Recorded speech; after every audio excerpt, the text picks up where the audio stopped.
Mesdames, Mesdemoiselles et Messieurs, bonsoir. Bienvenue dans votre 22e édition de Transparence. Et oui, nous sommes à la 22e édition depuis la fin du premier confinement.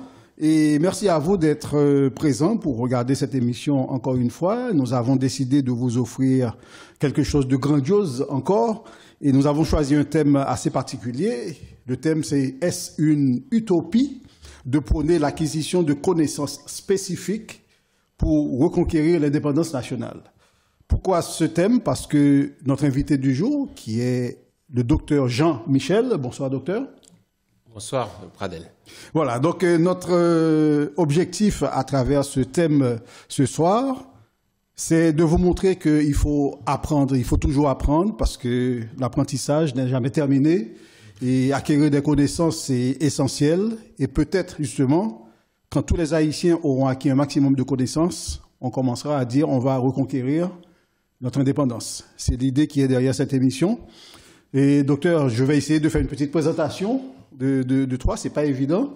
Et j'ai beaucoup d'informations à partager avec les téléspectateurs en ce qui concerne ta présentation. Donc, le docteur Jean Michel, alors Jean c'est son prénom, Michel c'est son nom de famille. Très bien. Né à Port-au-Prince, en plein cœur de la dictature des Duvalier, en 1971. Tout à fait. Jean Michel a eu la chance de fréquenter une des plus prestigieuses écoles du pays, le petit séminaire Collège Saint-Martial. Il poursuit ses études en Haïti jusqu'à son doctorat en médecine en 1997. Tout à fait.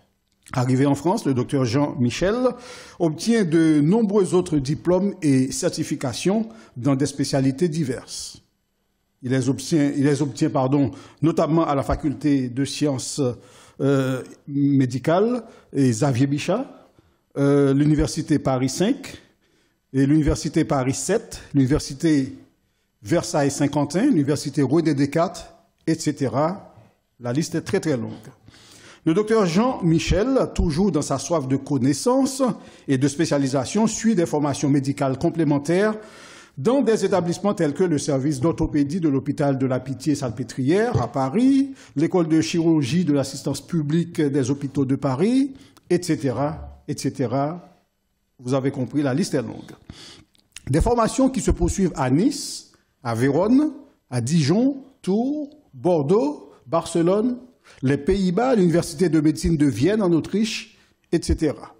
En 2007, le docteur Jean Michel devient praticien attaché associé au centre hospitalier de Gonesse, au service de chirurgie orthopédique et traumatologique. En 2009, il devient chef de clinique assistant au CHU Bicêtre, au service de chirurgie orthopédique et traumatologique.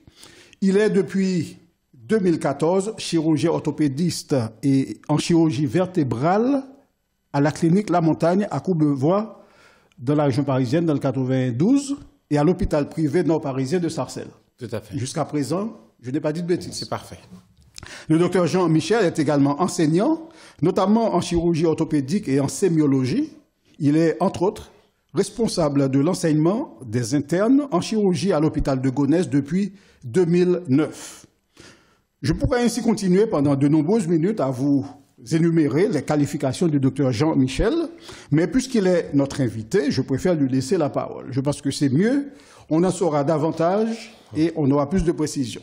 Pourquoi la médecine et pas l'agronomie, le droit ou autre chose? Oh là là, c'est une question très intéressante. Pas les créoles. Nous pas un problème ici à nous parler ni créole ni français. Pradel, en tout cas, félicitations pour cette émission. Merci. Parce que tout acteur, tout haïtien qui est en France, peu importe, de tous côtés. Ou de passage. Aux lumières, ou à montrer ça a fait. Et puis, m'a félicite pour l'initiative ça. Merci en pile pour l'invitation. Hein. Et puis, m'a salué les téléspectateurs qui ont gardé nous. Bien entendu, comme Pradel dit, moi c'est un haïtien, papa me sorti dans le nord, papa me c'est mon au Cap. Au Cap, ok, mais on va dire accent. Papa me sorti au Cap. Maman me sorti au Caille, bon, il a rencontré Port-au-Prince, il a fait. Donc il y a une deuxième ville là, il y a une troisième ville là. Exactement. Et comment vous faites dans la première? Exactement. Donc moi-même, moi son pur produit, moi levé Delma, tant qu'on dit, moi aller petit séminaire Collège Saint-Martial, me fait faculté de médecine, après me venir à Paris, moi voyager pas mal. Donc moi passion pour médecine, son bagage qui vient très très tôt. Hein. Comme je dis, son vocation, effectivement, la carrière, moi, c'est vraiment en vocation. C'est-à-dire que depuis, vers l'âge de 14 ans, j'étais déjà projeté pour me venir médecin. Il y a eu des anecdotes par rapport à ma mère me racontait qu'il y avait quelqu'un qui avait perdu sa tête, il dit un monde qui fou, et qui l'MT petit, qui était un stéthoscope, qui t'a montré, qui t'a mis l'encoum, qui t'a dit moi son docteur, etc. Donc très très tôt, moi t'ai voulu venir médecin. Moi t'ai voulu venir chirurgien. Donc effectivement, après baccalauréat, moi rentré tout de suite dans la faculté de médecine, la première année. Et puis après, moi fait tout cursus là. Et puis après, moi venu en France. Donc, c'est ton vocation. C'est-à-dire que pourquoi la médecine, c'est ton vocation. Moi, par contre, je fais rien d'autre que médecine, que chirurgie. Donc en fait, haïtien qui c'est avocat pour yoyer, c'est agronome pour moi, yoyer, ou même c'est toujours médecin pour yoyer. Voilà. Quoi qu'il arrive, moi, je voulais devenir médecin, moi, je voulais devenir chirurgien.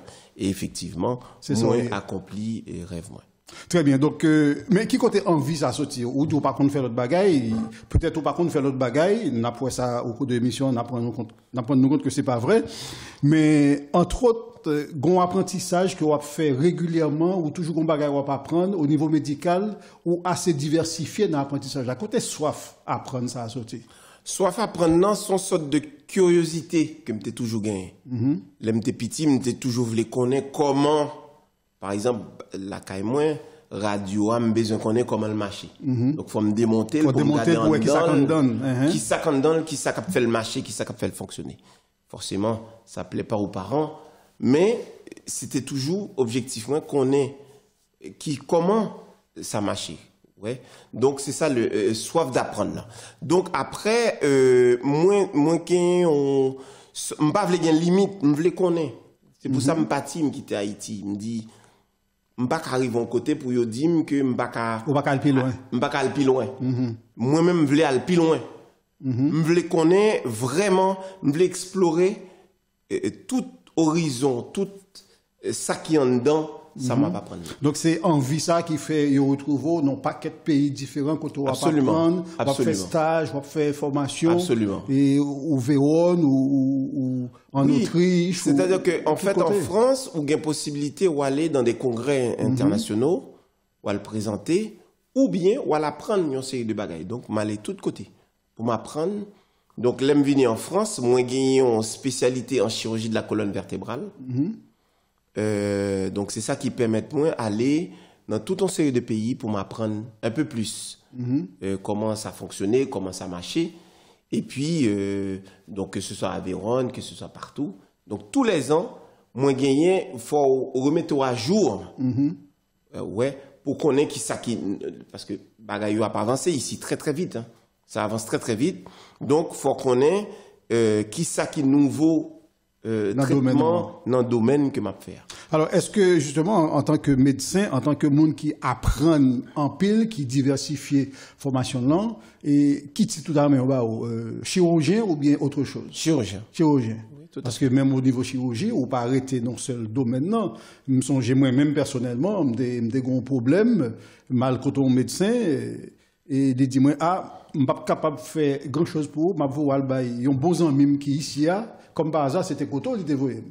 Donc, c'est pour montrer que vous avez une spécialité et il y a l'autre monde qui reconnaît. Tout à fait. C'est-à-dire, en France, l'avantage que nous gagnons, c'est que nous avons fait ce qu'on appelle des sous-spécialités. Moi-même, c'est un chirurgien de la colonne vertébrale. Donc, c'est-à-dire que c'est sous-spécialité, mais c'est ça me maîtriser le mieux. Ça me maîtriser le mieux. Donc, on me fait colonne vertébrale et puis membres inférieurs. Donc, moi, je suis spécialiste en chirurgie de la colonne vertébrale. Moi, c'est membre Société française de chirurgie du rachis, c'est-à-dire de la chirurgie de la colonne vertébrale. Wow, ok. Mais envie d'apprendre ça, est-ce que vous pensez que son baril était à aider la population haïtienne? Non, si tout haïtien était envie ça à la caillou? C'est-à-dire que moi, je pensais que haïtiens souvent nous gagnent. C'est-à-dire que leur quitter pays ou allons l'autre côté, c'est-à-dire que ou gon bagay qui motive et ou déterminé. Ou déterminé pour apprendre.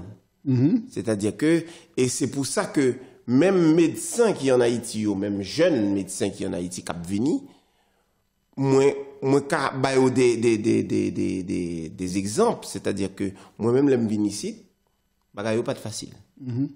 Mais, faut ou déterminé, c'est-à-dire que quelle que soit la difficulté, faut frapper porte yo. Faut, quand on dit frapper, il y a pour ouvrir pour. Faut frapper. Et faut insister. Ouais. Donc. Oui, des fois, on doit avoir un casse dans les oreilles, il pas attendre, il faut frapper plus fort toujours. Faut frapper plus fort. Frapper plus fort, il y a pour ouvrir. Il y a attendre quand même. Absolument.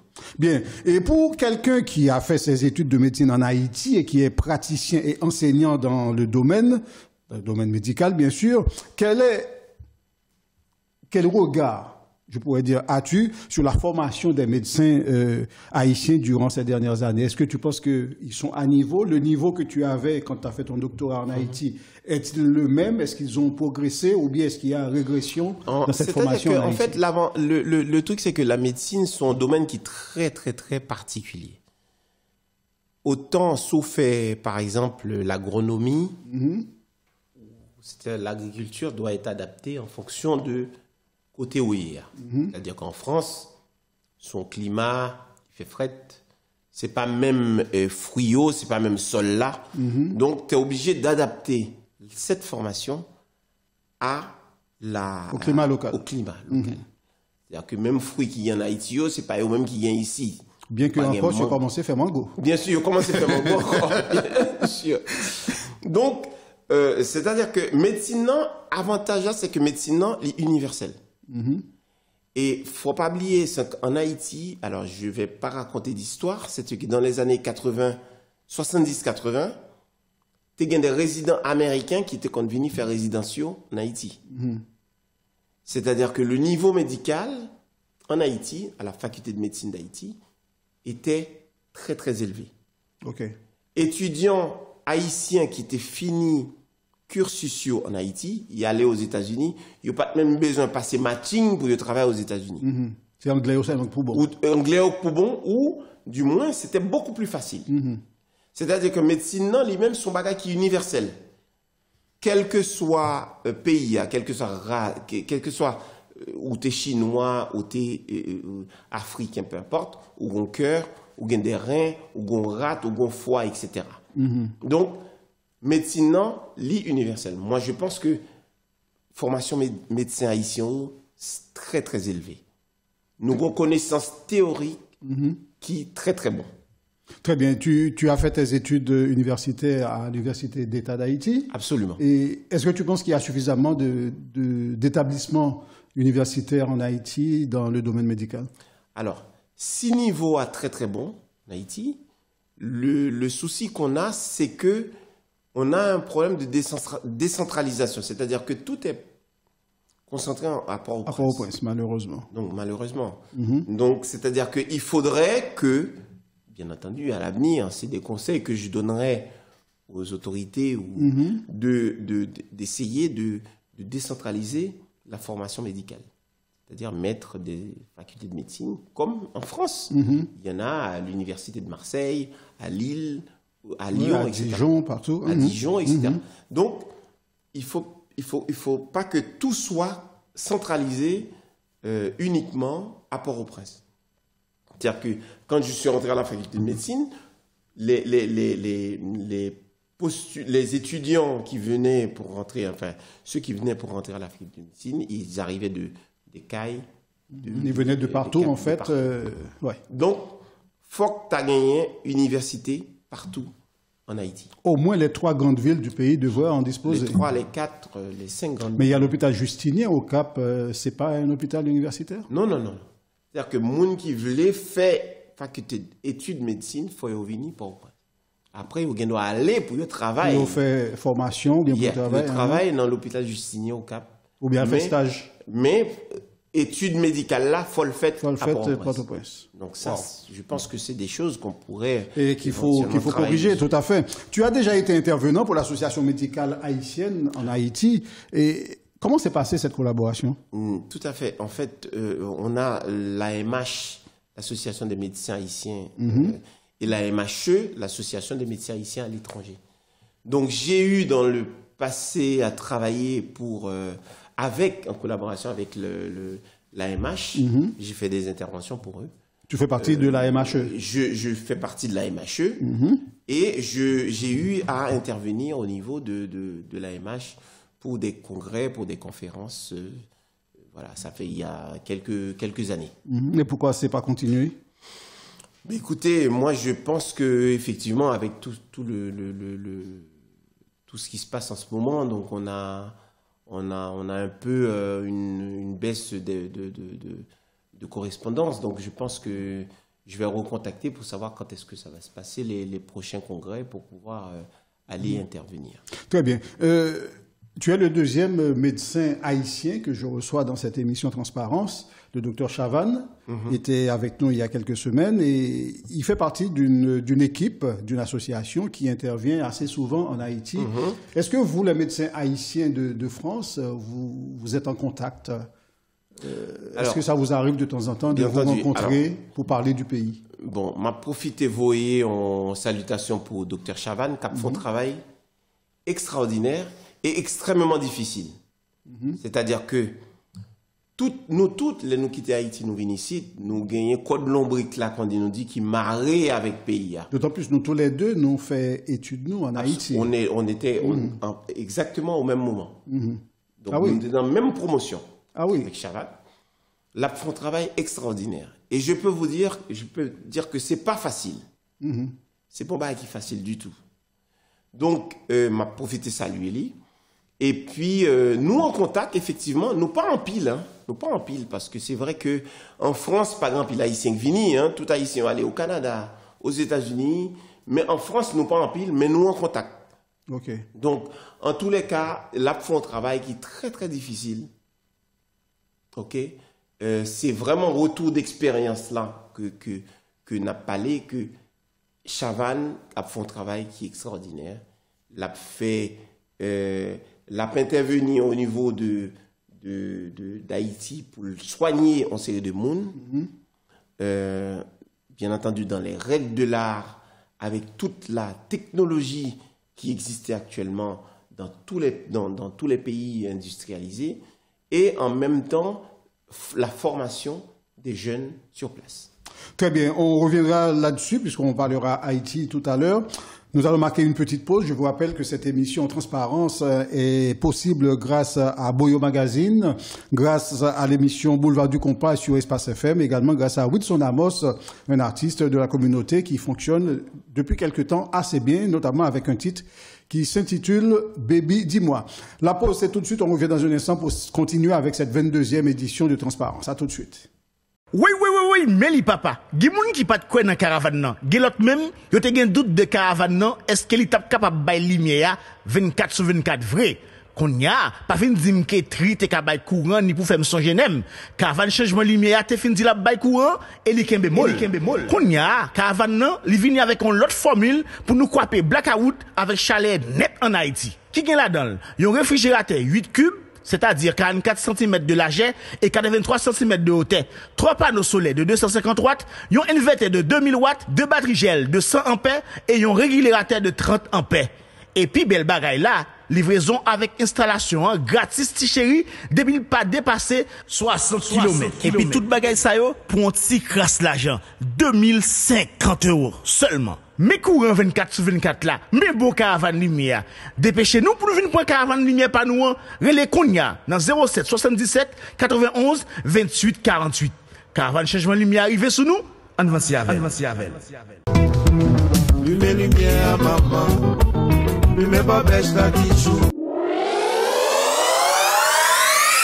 On poursuit donc avec notre émission Transparence, cette 22e édition. Je vous rappelle le thème de cette émission.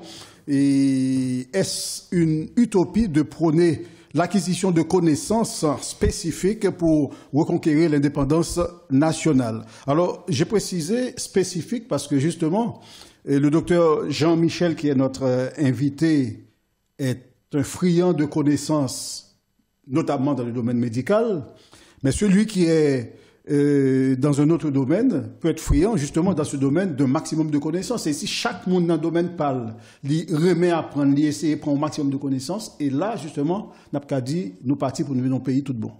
Et par contre, c'est qu'on soit well. Bien sûr. Parce que justement, c'est vrai, quand on lit juste le thème, on ne sait pas de quoi on parle.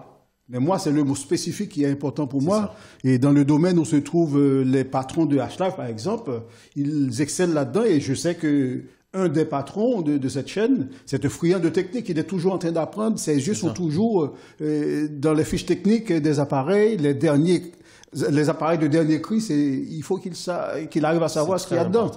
Donc, au niveau médical, 3, c'est ça. Et je pense que c'est effectivement très important. Maintenant, la question que j'ai envie de te poser, c'est une question extrêmement importante pour les téléspectateurs. Pour toi qui as fait toutes tes études en Haïti et jusqu'au doctorat, et j'aimerais savoir comment tu comptes rendre à Haïti les années de formation qu'elle t'a données. Alors, ce que je peux... Son question piège, hein? Son question piège, c'est-à-dire que moi, penser personnellement que tout le monde qui quitte Haïti pour aller à l'étranger, code lombrique, la même l'aile coupée, toujours un bagage qui était toujours attaché avec PIO. Toujours attaché, on va parler de retour d'expérience. C'est-à-dire que j'y pense quasiment tous les jours. À quel moment on va tourner en Haïti pour faire une série de bagages? Moi, ma pensée tous les jours de possibilités pour me capable d'agir en Haïti. Ok? J'ai des projets. J'ai des projets qui sont dans mes tiroirs. Gagner en pile. En pile. Ce sont des projets de formation, des projets dans le domaine médical ou d'autres projets, des projets politiques peut-être, hein? Moi, j'ai des projets notamment dans la restructuration du système de santé en Haïti. J'ai des projets de télémédecine. Peut-être que nous avons pour nous parler plus tard, parce que après, je te parlerai de mes activités associatives. Moi, j'ai des projets que je fais actuellement en ce moment. C'est-à-dire que faire venir moun pour opérer pour des pathologies que n'ont pas joindre des soins corrects en Haïti, mais aussi fait ce qu'on appelle un transfert d'expérience que m'a pensé tous les jours. Et tôt ou tard, on a mis le projet sérieux en application. Très bien. Et en tant que médecin et ancien étudiant, pour ne pas dire toujours étudiant, puisqu'on ne doit pas apprendre, quel conseil donnerais-tu aux jeunes étudiants haïtiens qui aspirent éventuellement à devenir médecin peut-être? Alors, conseil moi tabayo, c'est que... Alors, ma par exemple sous moi, hein, oui, obligatoirement, oui. Il n'y a pas photo. Faut pas reculer devant rien. C'est-à-dire que faut frapper à toutes les portes. Quand dit des fois, il y me frapper porte, mais par contre, qui porte pour frapper? Il qui porte pour frapper. C'est-à-dire qu'il faut solliciter monde qui l'a déjà pour demander qui porte pour nous frapper. D'accord? Quand dit proverbe l'a dit, sous frapper, il y a pour ouvrir pour. Sous frapper ou pas ouvrir, allons l'autre porte frapper. Finalement, il y a pour ouvrir. Moi, j'ai des anecdotes. Hein. Les m'arrivé ici, non, mois de novembre, décembre. Il faut dire après le commencer. Je quittais 35 degrés en Haïti. M'arrivé ici, au dit, il fait 5 degrés. OK? Donc, il faut aller en préfecture. Ou venir avec un visa étudiant, ou arriver dans la préfecture ou à l'extérieur, il fait 0 degré, il fait -1, -2. Moi, assister des étudiants qui pas qu'à encore, qui pâtissent en pleurant. Parce qu'ils n'ont pas qu'à attendre, ils n'ont pas qu'à arrêter de il fait tellement frais. C'est-à-dire que faut persévérer. Persévérer, pas hésiter à demander moun qui l'a déjà aide, moun qui l'a déjà conseil. D'ailleurs, moi pour me parler dans activité associative m'a fait actuellement que nous aider étudiants haïtiens qui arrivent ici pour y gagner possibilité pour y joindre des voyaux pour aller faire étudier ou joindre papier, joindre en série de bagages. Mais c'est facile à dire parce que, en général, quand on est étudiant, notamment en Haïti, les portes, quasiment toutes les portes sont fermées. On ne sait même pas à quel sein se vouer, on ne sait pas à qui s'adresser, ou bien quand on s'adresse à quelqu'un, malheureusement, les jeunes filles, quand elles s'adressent à quelqu'un, premier bagage nèg là, ouais, c'est coucher petit moun pour le capable éventuellement frapper au vent porte pour lui. Et c'est pas évident de savoir quelle porte frapper vraiment. Donc, est-ce que, par exemple, le docteur Jean-Michel serait disponible pour répondre à des demandes de jeunes qui souhaitent justement intégrer cette filière médicale? Moi, j'ai une association avec des amis et des collaborateurs qui s'appelle Solide Santé. Je pense qu'on va en parler un peu plus. On va en parler longuement tout à l'heure, bien sûr. Solide Santé. Nous, déjà nous répertorier tout étudiant haïtien qui gagnait en France, à Paris ou dans d'autres villes. Étudiants haïtiens qui sortent en Haïti ou bien étudiants en Haïti qui viennent faire étudier ici. Okay. Pas des jeunes qui vivent en France. Parce que, pas oublier, là je vais dire un truc, enfin peut-être qu'il faudra que tu vérifies, parce que à l'époque quand tu es arrivé à la cité universitaire, que tu dois connaître, cité universitaire, c'est on sort d'espace côté gagné, une maison pour chaque pays, pour chaque pays dans le monde entier. Haïti, il y avait la maison d'Haïti, qui a priori, j'ai bien dit a priori parce que avant son débat qu'il faut, n'existe plus. Côté étudiant haïtien, t'es logé. Maintenant, avec Solide Santé, premier bagage nous fait, nous répertorier tout étudiant haïtien qui est en France. Et nous essayer de comprendre le problème que vous gagnez, difficulté d'intégration, difficulté pour obtenir les papiers, problème financier, problème de logement. Donc, ça, c'est un bagage qui, pour moi, qui est très, très important. Parce que moi, je l'ai vécu. Anecdote Mabbaou, c'est que l'arrivée en France, non seulement Freddy va prendre en préfecture, mais je me rappelle, j'étais dans un studio. Moi, dans un studio, côté que température, l'aile fait en dessous de 0, chauffage là, presque pas performant, il n'est pas machin encore. Ok? Donc, moi, on sort de. Moi, j'étais tellement déterminé que peu importe ça qui t'est arrivé, moi, t'as continué. Continuer. Donc, actuellement, effectivement, comme je t'ai dit, nous essayer aider tout étudiant haïtien qui vient en France, qui a des difficultés, Solide Santé, prêt pour aider. Alors, on tibé, moi, le mettre dans toutes sortes de dire, c'est que c'est toujours plus facile pour un monde qui entre ici avec un doctorat en main pour le déterminer, pour s'en sortir, que yon qui gon bat dans poche. Ça m'a dit, jeune, c'est que toujours essayer d'apprendre. C'est-à-dire que quel que soit côté nous, aller jusqu'au bout. Là, on prend les prochaine étape, sortez faire à tout acquis que vous gagnez, il y a servi. En Haïti, ou allons, même si vous n'avez pas fini l'école ou aller dans l'université, ou font formation avant de partir à l'étranger. Formation, ça fait sous place en Haïti, la servi. Que ce soit même si formation ça n'a pas gagné avec sortie espérer vocation que vous l'a aidé d'une manière ou d'une autre. Très bien. Qu'est-ce qu'il faudrait au docteur Jean-Michel pour qu'il décide d'aller pratiquer la chirurgie en Haïti? Quelles seraient les conditions à remplir pour que tu acceptes d'aller pratiquer la chirurgie en Haïti? Alors, ce qu'il faut savoir, c'est que en Haïti, nous avons un niveau théorique qui est très correct. C'est-à-dire que niveau connaissance médicale là, très correct.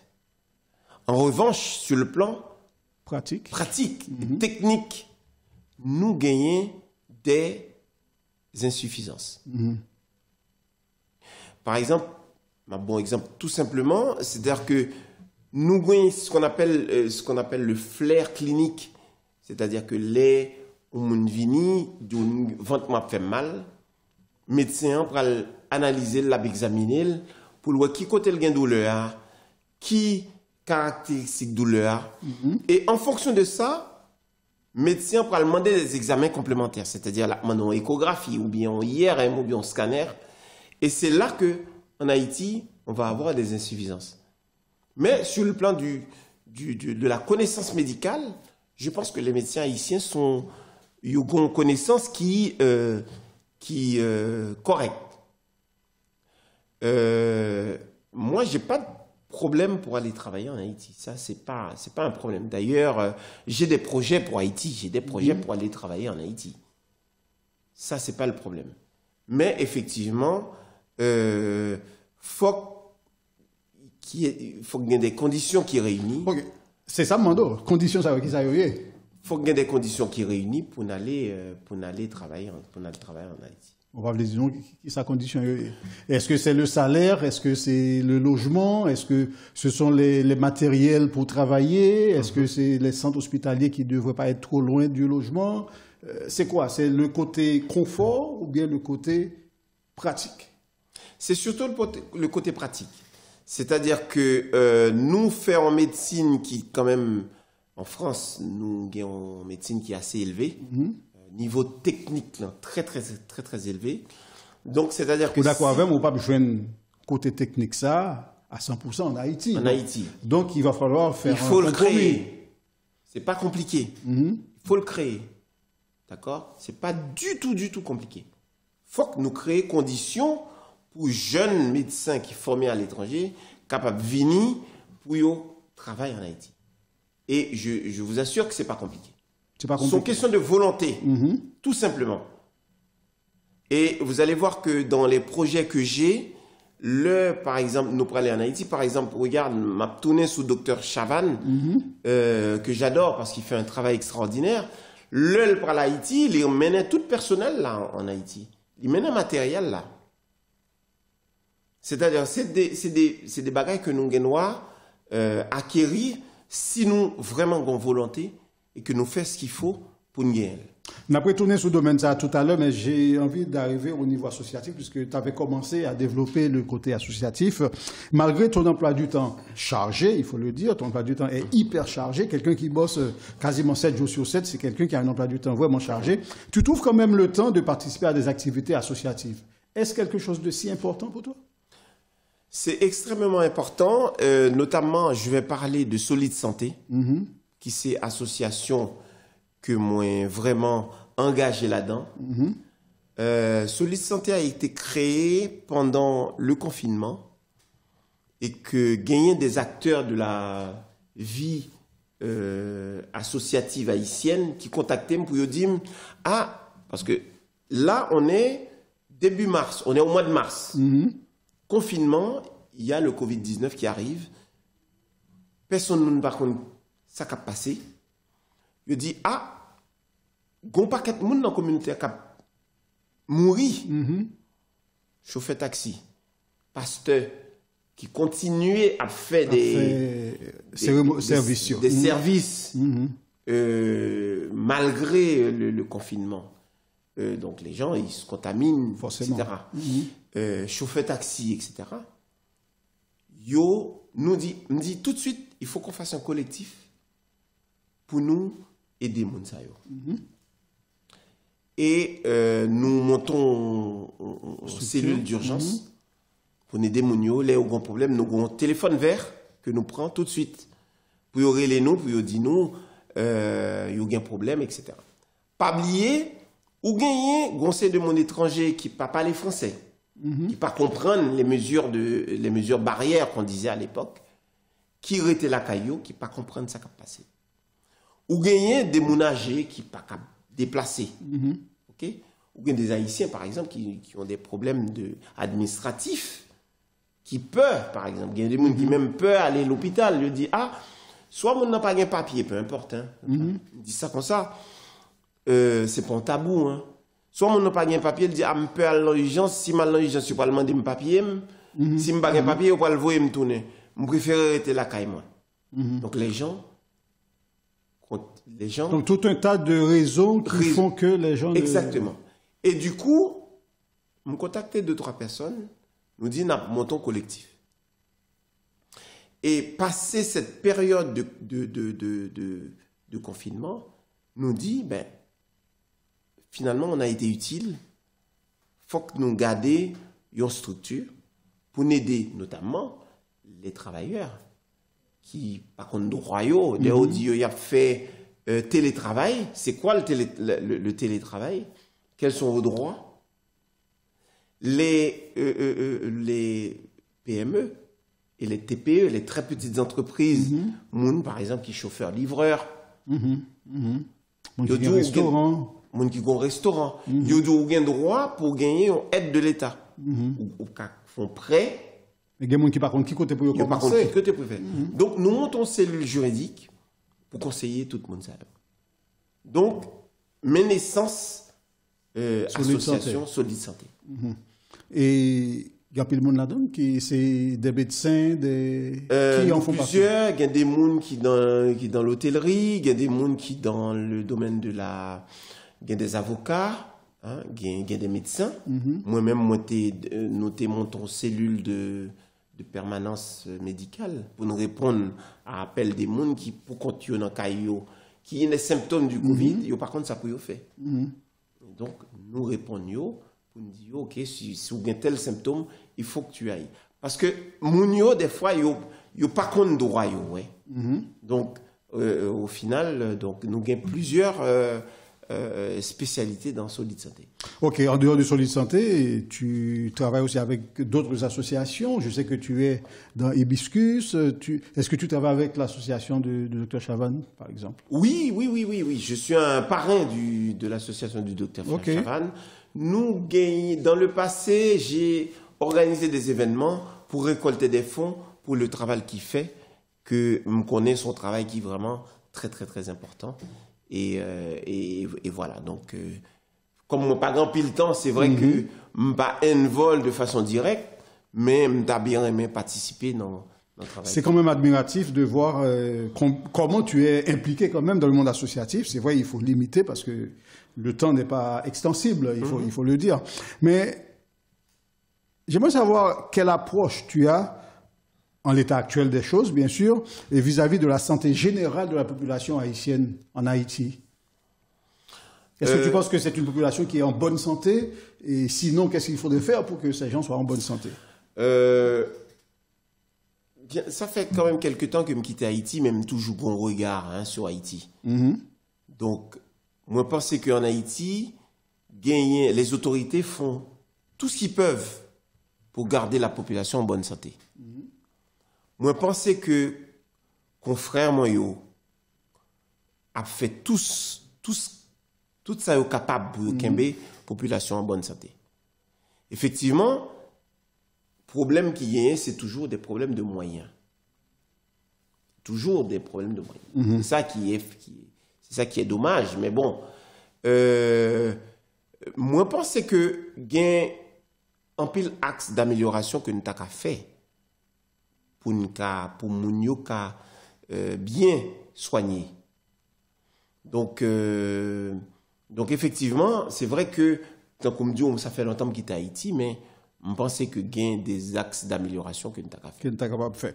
Et lorsqu'on est comme toi, originaire de la capitale haïtienne, parce que c'est là où on prend naissance. Bien sûr. Même si moi, papa, c'est mon ocap avec Okaï, mais même c'est mon n'importe quoi souillé.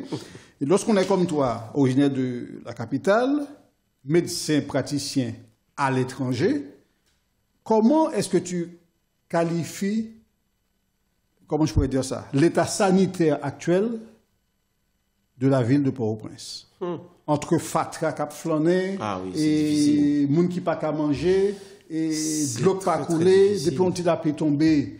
Et ces inondations, qui ont qualifié état sanitaire ça, moi, de ville de capitale pays? Moi, je suis ça de très très loin.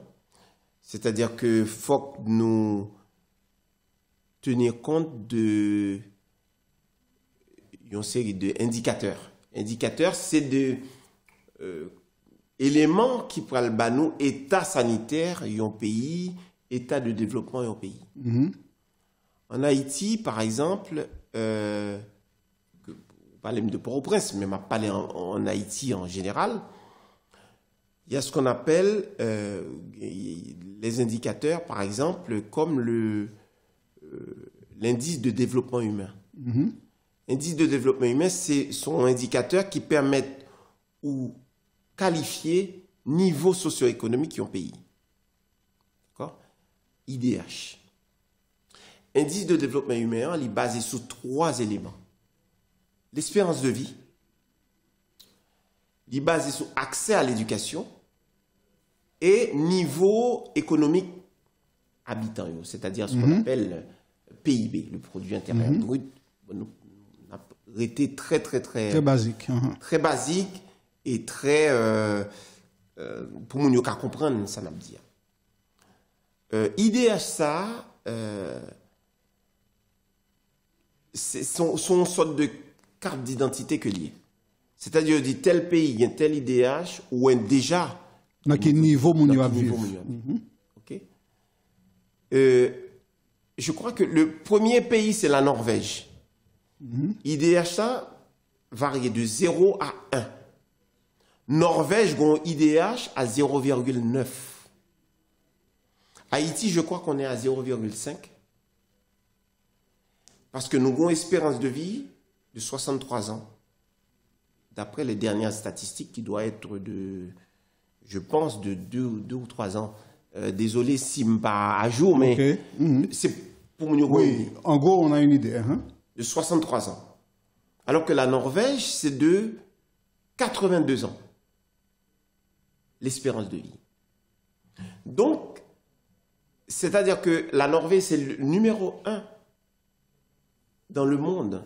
C'est-à-dire que c'est le pays où il fait bon vivre. Il est bon de vivre. Où on peut vivre le plus longtemps possible. Haïti, je crois qu'on est en dessous de 200. On est 207e ou quelque chose comme ça. Oui. Donc, il y a un pile bagaille. Et surtout, j'insiste sur ce qu'on appelle les soins intégrés. C'est-à-dire qu'on ne peut pas venir de côté pour dire qu'on peut soigner le monde si tout autour, les conditions ne sont pas réunies. C'est-à-dire que les soins intégrés, c'est-à-dire que la santé dépend de l'économie, dépend de l'agriculture, parce que bien sûr, de ce qu'on va manger, c'est clair. Mais dépend de l'agriculture. Dépend du niveau éducatif aussi. Tout à fait. Le niveau éducatif. Et d'ailleurs, il y a des éléments qui ont montré que plus mon a un niveau éducatif élevé, plus il y a accès à des soins de santé de qualité. Donc, tout élément ça, c'est des éléments que faut nous prendre en compte pour nous capables comprendre ça qu'a fait et c'est surtout avec tout acteurs locaux qui, je pense, sont très déterminés, ils font un travail qui est extraordinaire pour essayer des soins de qualité. Ça poussait ma poser une question. Est-ce qu'on est en contact avec l'autorité de santé en Haïti? Est-ce que ça arrive à parler avec un monde qui est responsable de santé en Haïti? Pas vraiment.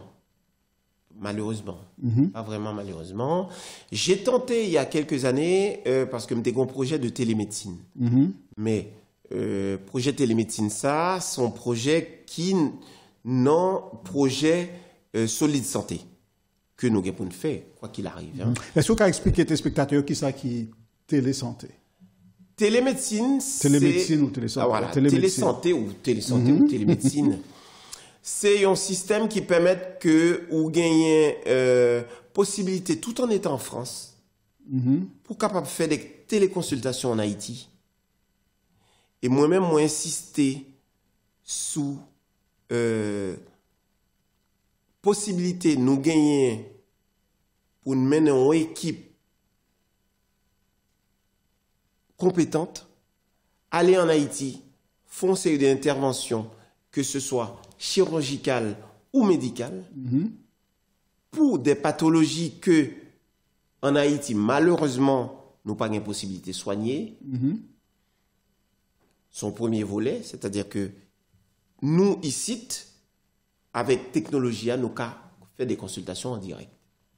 Avec des postes de télémédecine, qui sont sur place. des postes de télémédecine qui ont une caméra haute définition, qui ont un micro, qui ont un écran. Côté nous avons gagné nous avons transféré des images, nous avons fait en consultation au monde qui est en Haïti actuellement. Quel que soit côté moun nan yé, On va pas faire une intervention. m'pa ka faire intervention, mais m'ka faire une consultation. OK. De façon très très précise. M'ka faire un diagnostic de façon très précise. Une fois que le diagnostic l'a fait, nous connaissons moun nan gen tel problème.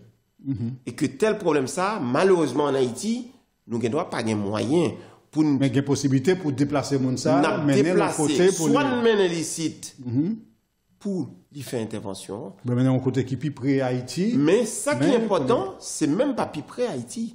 Moi, mon objectif, c'est d'aller en Haïti. Emmener ce qu'il faut pour soigner cette Avec personne. tout, avec que ce soit le personnel médical, le matériel qu'il faut, avec tout, nous mener en Haïti. Et mon projet, c'est pas vraiment seulement soigner Mounio, mais c'est transfert de compétences. Médecin haïtien qui sous place, il a pas entré dans la salle d'opération avec nous. Il a participé dans l'opération.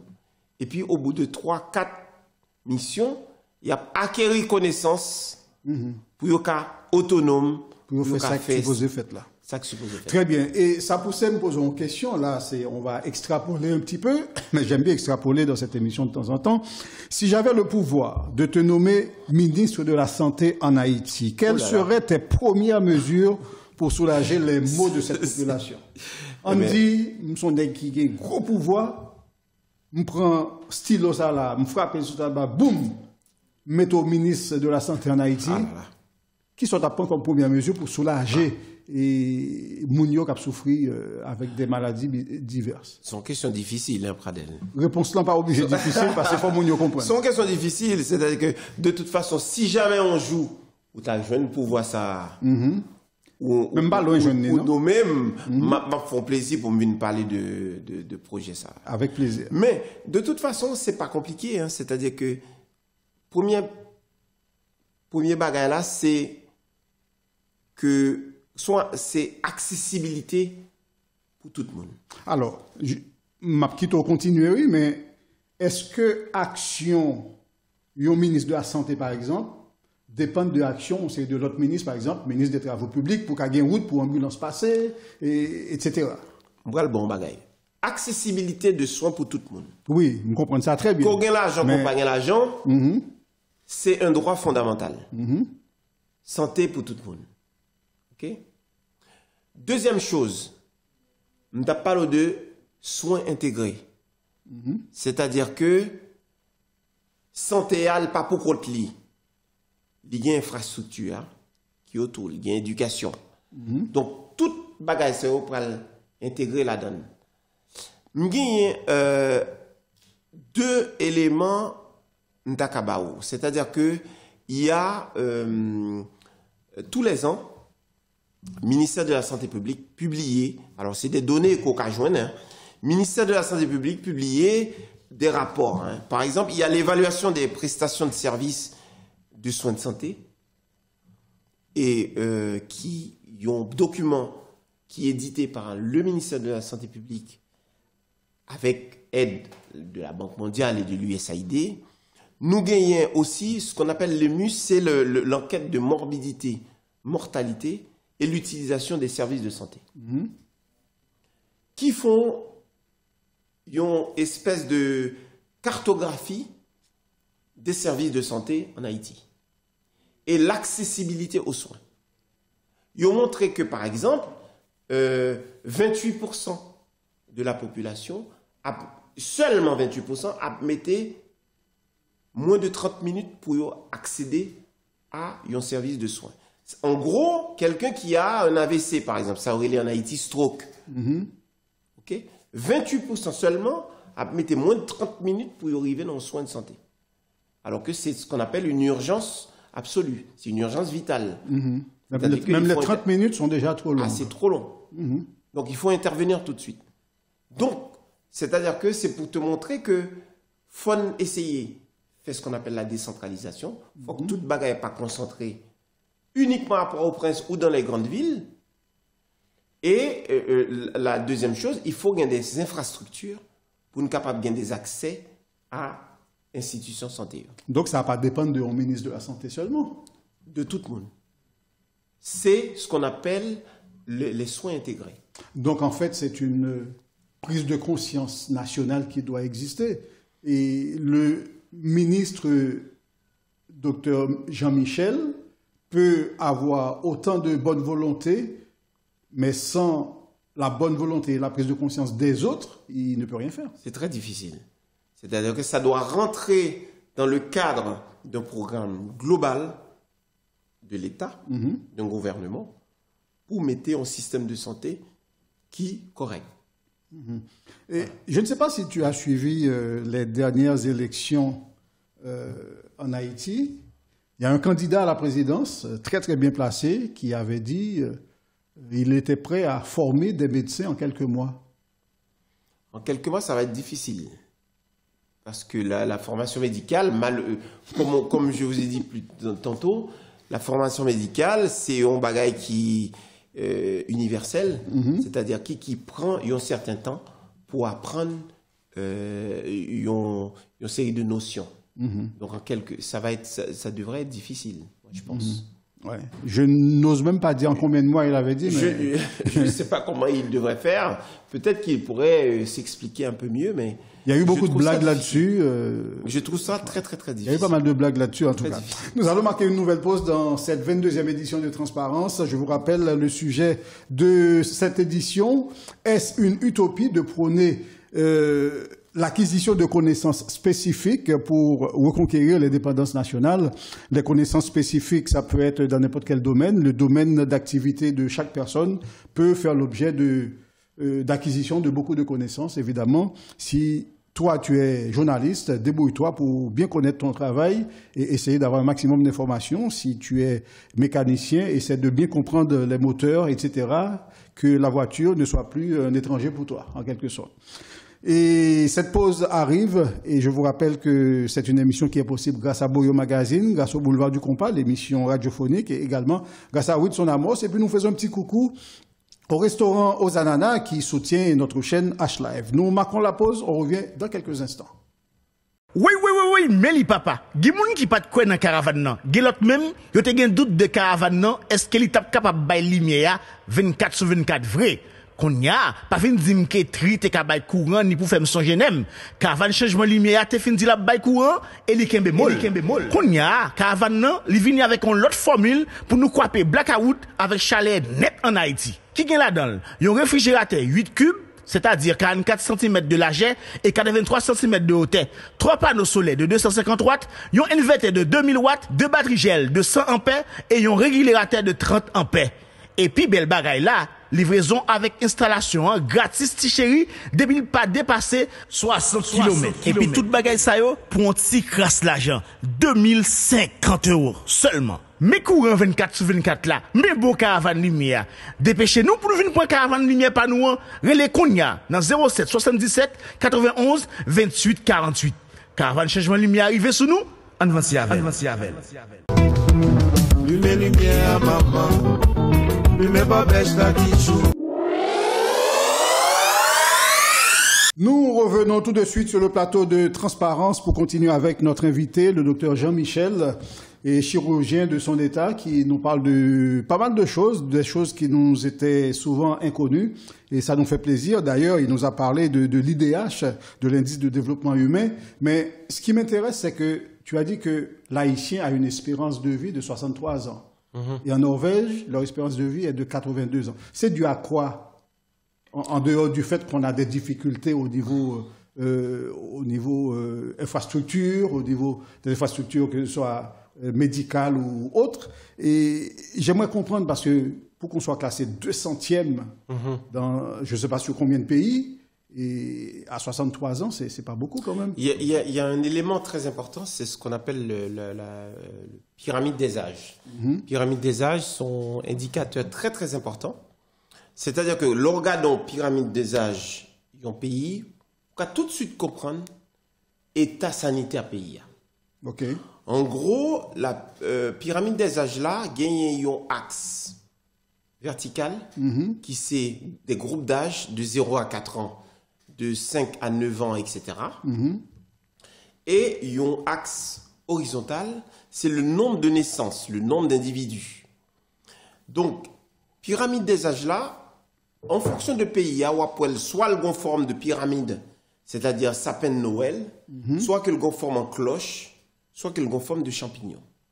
C'est-à-dire pyramide des âges, là par exemple, en Haïti, tu vas voir que le pyramide là monté, c'est-à-dire au gon nombre de naissances qui est très très important, et au gon mortalité infantile qui est très très élevée. Donc la base de cette pyramide est très large. Et puis plus tu montes, moins il y a de personnes. C'est-à-dire que mortalité infantile et mortalité des mères pendant la grossesse ou périnatale, pendant l'accouchement, extrêmement élevée. Par exemple, la mortalité infantile en Haïti, c'est d'environ 57 pour 1000. Ah oui. C'est énorme. Alors que tu vas voir d'autres pays qui ont une espèce de pyramide des âges en cloche. C'est-à-dire que tu vas voir, le nombre de naissances est moins importante que l'adolescence, par exemple. Ok. Donc, si je me comprends bien, sur 100 en Haïti, 100 en Haïti, donc sur 100, nous perdons pratiquement 6. Oui. À chaque fois. Carrément. C'est énorme. Donc, par exemple, si on veut faire une politique de santé publique, la priorité, c'est de combattre la mortalité infantile, la mortalité périnatale, la mortalité infantile. Est-ce que si quelqu'un va sur les réseaux sociaux, on va chercher, on trouve cette fameuse pyramide pour n'importe quel pays? Très, très facilement. Ok, on met pyramide des âges et on trouve. Pyramide des âges et tu trouves. Wow. C'est très, très facile. Très important, ça. Et alors, on va passer à autre chose dans l'émission. Outre le fait d'être chirurgien, je sais que tu es aussi musicien, keyboardiste de ton état, tu joues au piano, et je crois comprendre que tu es également un cordon bleu. Est-ce vrai? Oula, bon. Alors, on parle de quoi avant? De la cuisine? On parlait de musique là en premier, parce que manger est très important pour nous finir avec. Alors, ma fond confidence, c'est que en mars 1996, la faculté de médecine d'Haïti a été invitée par le roi du Maroc pour aller participer. C'était la première festival de médecins artistes de la francophonie. Et Haïti était invité et je faisais partie de cette délégation. Alors, je précise que tu as eu ton doctorat en 1997. C'est ça. Cette invitation a eu lieu un an avant. 96. Donc, il y avait une délégation. On était, je dirais, 11 personnes. OK. On avait ce groupe qu'on appelait à l'époque Medical Connection, qui c'était groupe faculté de médecine, non? Nous étions allés au Maroc, à Casablanca, et on a remporté le premier prix du festival. Mais vous, les Haïtiens, vous ne faites rien comme personne. On est vraiment à part. Donc, dans une école de médecine, vous trouvez le moyen d'avoir un groupe musical. Absolument. C'était très étonnant parce qu'en fait, pendant qu'on était à la faculté de médecine, donc on avait des manifestations culturelles très régulièrement sur l'année. Et dont on avait le gala de fin d'année. Et Medical Connection, c'était notre groupe qui jouait au gala. Et on a eu à passer une audition avec un jury qui était vraiment très, très exigeant. Et nous étions sélectionnés, on était 13 à partir pour aller jouer. 13 ou 11, tu m'as dit 11 tout à l'heure. On a 11, pardon. Je suis désolé. Je peux même donner les noms. Tu te souviens des noms? Et ce groupe-là, attention, ce groupe-là... Je viens de dire ça. Non. Mais il y avait Pedro Lestin, qui est un des Haïtiens médecins qui est actuellement ici, qui est guitariste. Pedro Lestin, Jean-Edgar Opon, qui est gynécologue actuellement, je crois qu'il est à Londres. Il y avait Thierry Laplanche, qui est en Haïti. Ouais. Thierry Laplanche, qui est dans une organisation très intéressante en ce moment. Thierry Laplanche. D'ailleurs, il travaille avec Mikaben. Absolument. Jean-Daniel Desrosiers, qui à New York, qui faisait partie. Puis, il y avait Grégoire Figaro, Gary Bozil, et puis après il y avait les filles aussi, hein, qu'il ne faut pas oublier. Marie-Hélène Lully, je crois qu'il est au Canada ou qui est en Haïti, je ne sais plus. Nancy Fexil et Alexandra Condé-Green. Donc tu te souviens de tous les noms? De tous les noms. Donc c'était comme si c'était hier. C'est marrant parce qu'on sait que Tabou Combo a pris naissance à Pétionville.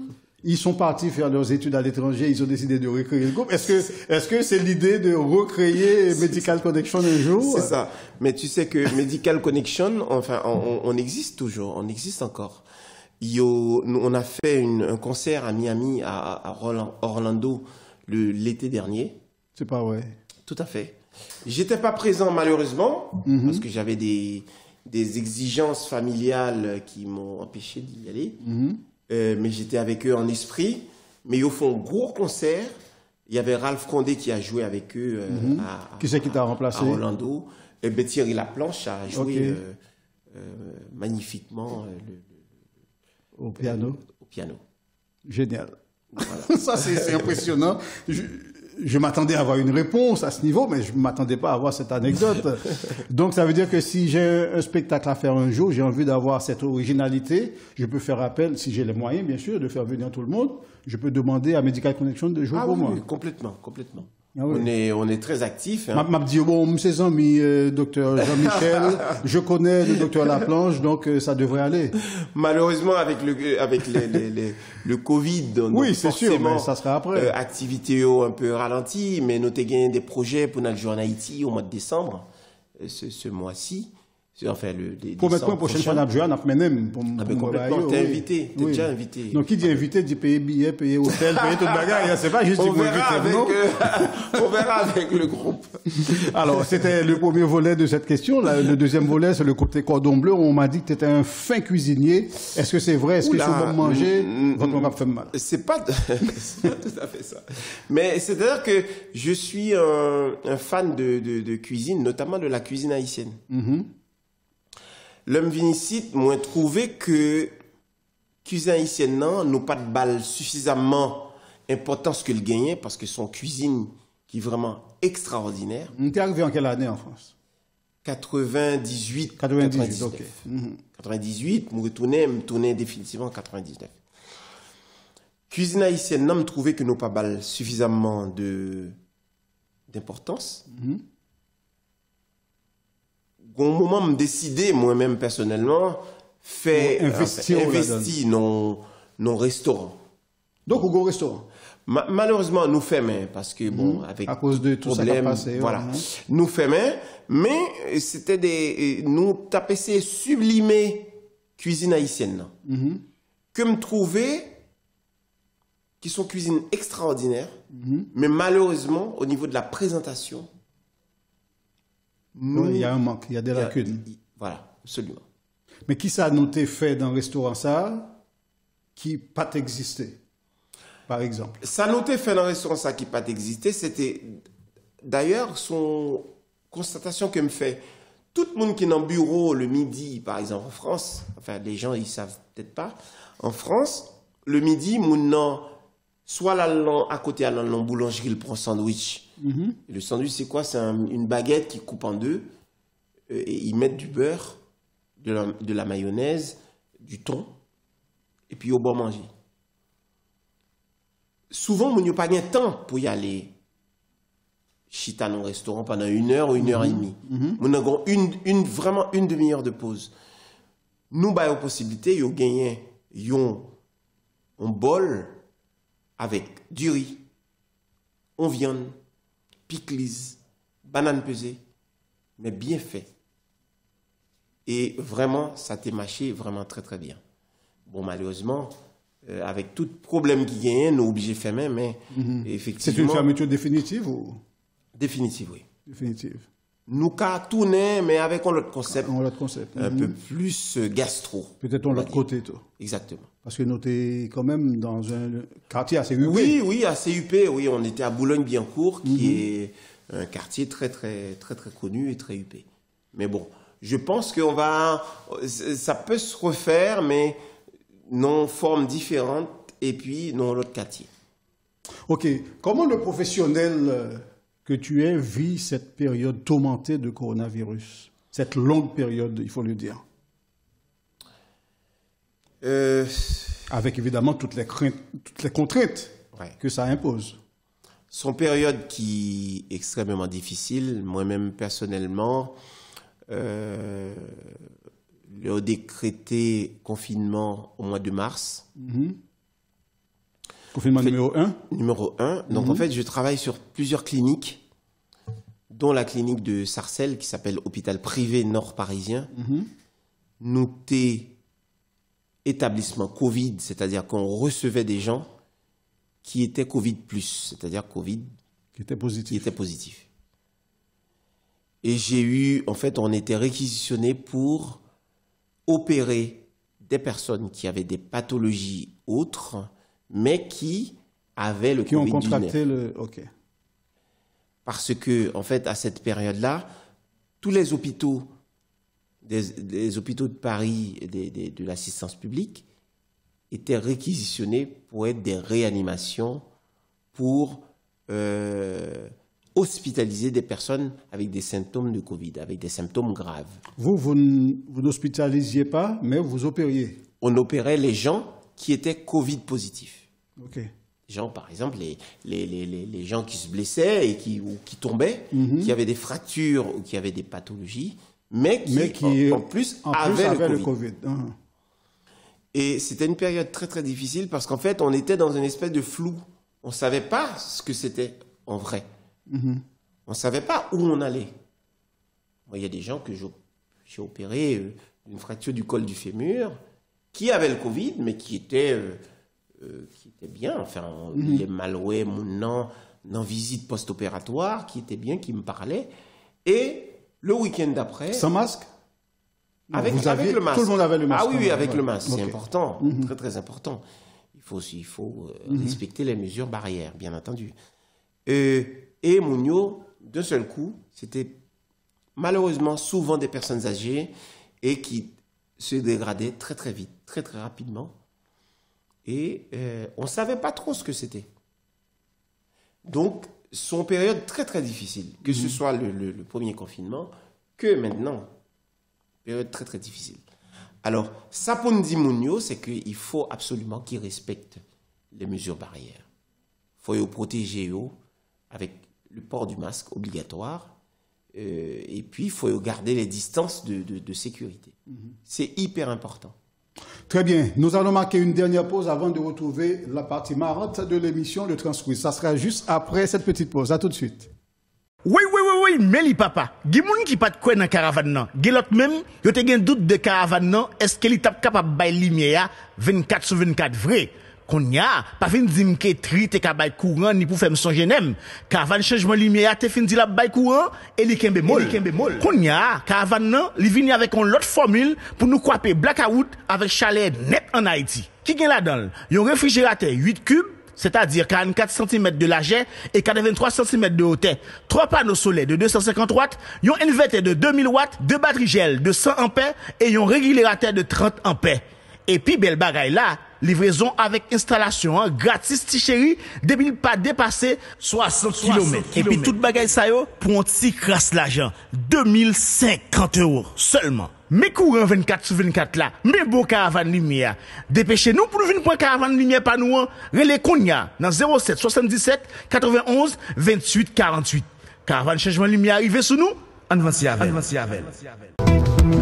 Lumière, maman. Lumière, pas bêche, la joue. Mesdames, Mesdemoiselles et Messieurs, nous sommes de retour sur le plateau de Transparence pour retrouver notre rubrique Transquiz tout de suite avec notre invité, Dr Jean-Michel. Le Transquiz, c'est tout de suite.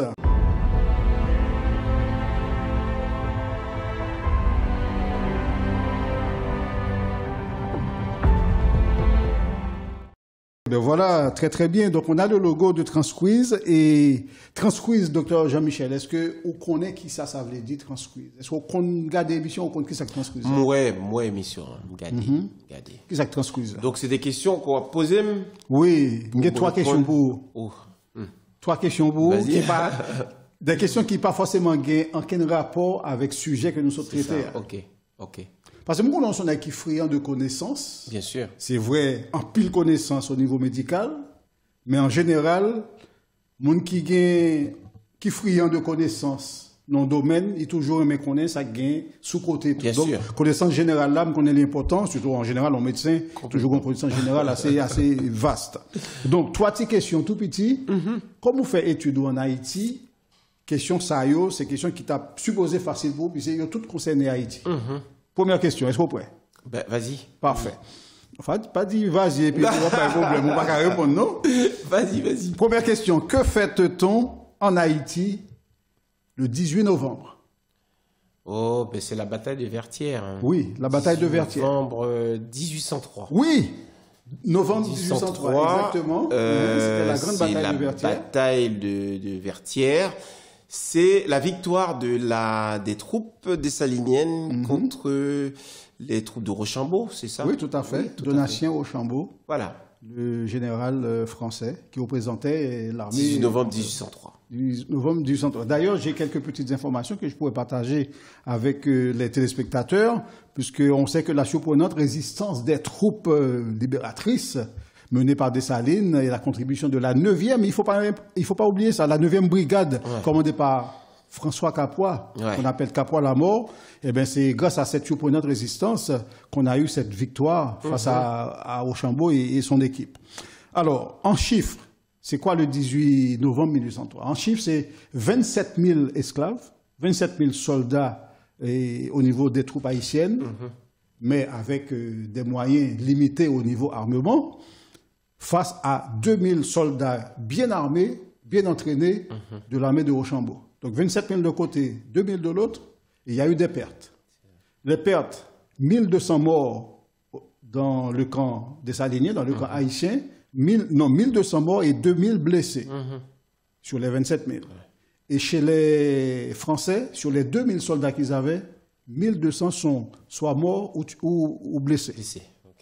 Donc c'est important de retenir ces informations puisque on risque de revenir avec des questions comme ça encore dans Transquiz. Alors, ce qu'il faut savoir, c'est que Rochambeau a reconnu sa défaite le lendemain, le 19 novembre. Vous êtes comme ça déjà? Bien sûr. Très bien. Deuxième question, est-ce que vous êtes prêt? Bien sûr. Vas-y. Oui, on sont anciens, ou toujours prêts ou même? On a tous étudié l'histoire d'Haïti. Hein. On a... Ah, mais il y a des gens qui étudient le Kibliel. Ou même vous faites en 1971 sous le gouvernement de Jean-Claude Duvalier. Duvalier, tout à fait. Oui, parce qu'il a pris le pouvoir en avril 1971. C'est ça. Deuxième question. Le régime des Duvalier s'appuya sur une milice paramilitaire surnommée les Tontons Macoutes. Bien sûr. Quelle fut la vraie appellation de cette milice? Ah oui, c'est volontaire de sécurité nationale, VSN. Oui, volontaire de la sécurité nationale, les VSN, tout à fait. Bien sûr, je me rappelle, c'était en 86, hein, j'avais 13 ans, ou un truc comme ça, le départ de Duvalier, donc je sais très très bien, c'est volontaire de sécurité nationale. Très bien, et évidemment, leur tenue... bleu. Bleu marine. Mais c'était les jeans en fait, hein, c'est ça, mais dans bleu foncé. C'est ça, c'est ça. C'est des bourguins ça sous bleu foncé. Moun peo. Ouais. Si on moun pas peur, ou fait le peur. Bleu foncé, c'est ça. Mais ça va pas oui, non? Oh là là. Toujours mauvais. Troisième question, est-ce que vous êtes prêt? Oui. Alors la troisième question, allez, on va parler de date. Ouais. Ça t'intéresse? Bien sûr, vas-y. Parfait. L'indépendance d'Haïti obtenue à Vertières par l'armée de Dessalines le 18 novembre 1803, tu as donné cette réponse, sur l'armée de Napoléon commandée par Rochambeau. Cette indépendance fut proclamée le 1er janvier 1804. En quelle année cette indépendance d'Haïti fut-elle reconnue par la France, le Vatican et les États-Unis? Vous avez 3 dates pour moi. Ouais. Dans l'émission ça. Après les dates, je peux éventuellement. La France, c'est sûr que c'est l'ordonnance du roi de France en 1825. 1825, tout à fait. Alors, le mois. Exactement je pourrais pas songer moi, non. Mais en 1825, l'ordonnance du roi de France. Très bien. Alors, tu m'as dit les États-Unis, c'est ça? Le Vatican et les États-Unis. Le Vatican, ça devait être 30 ans plus tard, donc 1804, 1834. Tout à fait, 1834. Ouais, 1834. Ouais, 40 ans plus tard. Voilà. 40 ans ou 30 ans? 30 ans plus 30 tard. ans. 30 ans plus tard, tout à fait. 1834. Et là, on a une date exacte, c'était le 19 janvier 1834. 1834. Les États-Unis, ça doit être dans les années 60, 62. 62, tout à fait. 62. Et c'était qui était président aux États-Unis? Lincoln. Oui, Abraham Lincoln, tout à fait. Abraham Lincoln. Ils ont reconnu l'indépendance d'Haïti le 5 juin. 5 juin. 5 juin 1862. 5 juin. Eh ben voilà, t'as fait un sans faute. Mais je connais mon histoire. Tu connais ton histoire. Est-ce que tu connais l'histoire culinaire d'Haïti? Oula, non. Vas-y. Non, en fait, normalement de qui Jean, ils ont fait du riz John John. Même pas poser une question comme ça parce que son secret, tout Haïtien besoin de garder pour eux, pour l'autre monde pas copier. Exactement. Donc, n'a pas pour nous. En tout cas, ça me dit, pas mettre Magui dans du riz. C'est pas Magui qui a balgo. Bien sûr. D'accord avec moi? Ben oui, mettez John John. Mettez John John plutôt. Oui, c'est ça. Très bien. Merci, docteur Jean-Michel, d'avoir accepté cette invitation de transparence. Merci du fait qu'on jouait chouette là.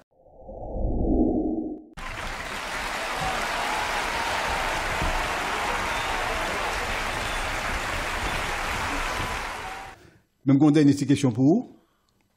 Nous avons fait mon lit dans l'émission ça. Oui. Parce qu'il y a passé 11 semaines sans y pas gagner transparence. Donc pendant cette semaine ça, nous avons une possibilité pour enrichir tête.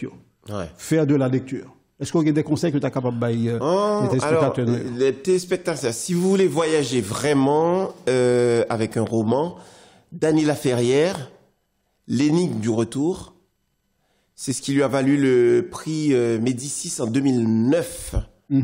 Donc c'est un très très bon bouquin qui me parle énormément. C'est-à-dire que je me vois dedans. L'énigme du retour. L'énigme du retour. Et la particularité, c'est que Dany Laferrière, il est parti en Haïti pour écrire ce bouquin. C'est-à-dire, en étant à l'étranger, on ne peut pas écrire un bouquin sur le retour. Donc, il faut retourner pour écrire sur le retour. Et en Haïti, et il fait livre-là. Donc, l'énigme du retour de Dany Laferrière. Ça fait plaisir que tu proposes ce bouquin pour parler de Dany Laferrière, puisque c'est grâce à lui que le mot vertière est entré dans les dictionnaires français. Absolument. Parce que ce mot n'existait pas. Les gens ne savaient pas ce que c'était. Ce que c'était, tout à fait. Et lui, il en a parlé. Il en a parlé et maintenant c'est dans le dictionnaire. Les nouveaux dictionnaires ont ce mot vertière dedans. Donc on le salue. Tout à fait. Passant. C'est le seul conseil que tu as ou bien tu en as un autre? L'autre, oh là là, c'est un peu notre Bible à nous, c'est de l'égalité des races humaines. De l'égalité des races humaines, en Ténor Firmin. En Ténor Firmin. Très bien. Génial, c'est super ça. Deux bouquins c'est la Bible qu'il a écrit au 19e siècle quand même, c'est dans les années 1800. Après, en fait, c'était suite à la sortie du bouquin de Gobineau, du conte de Gobineau, qui parlait de l'inégalité des races humaines, qui montrait la supériorité de la race blanche par rapport à la race noire, et en Ténor Firmin, qui est quand même une fierté nationale, ça il faut le dire, il faut lire sa biographie pour comprendre, et qui a sorti de l'égalité des races humaines, et qui a pris tous les arguments de Gobineau pour les démonter, pour les disséquer et les démonter, un par un. L'un après l'autre. Donc c'est deux bouquins à lire en fait. Absolument. Il faut lire le premier de Gobineau et puis celui qui... Absolument. Très bien. Pour les gens qui remet musique, c'est même avec musique Zami, harmonique TFR, et puis on pas quelqu'un qui fait l'autre musique tout, qui dit le contraire de exactement. Donc son livre, tout le monde t'a supposé gagner pour et ceci, en fait, à cette époque-là, il a fait un travail anthropologique et scientifique pour contrecarrer les arguments de Gobineau. Très bien. De l'égalité des races humaines. D'ailleurs, en Ténor Firmin. Il y a deux bouquins qui se battent dans Transparence, c'est justement de l'égalité des races humaines de Ténor Firmin et le gouverneur de la Rosée de Jacques Roumain. Oui, on nous propose ces deux bouquins régulièrement. Tout à fait. Oui, gouverneur de la Rosée, qui est quand même, je sais pas, en tant qu'haïtien, t'as dû lire. On n'a pas le choix, on est obligé. Oui.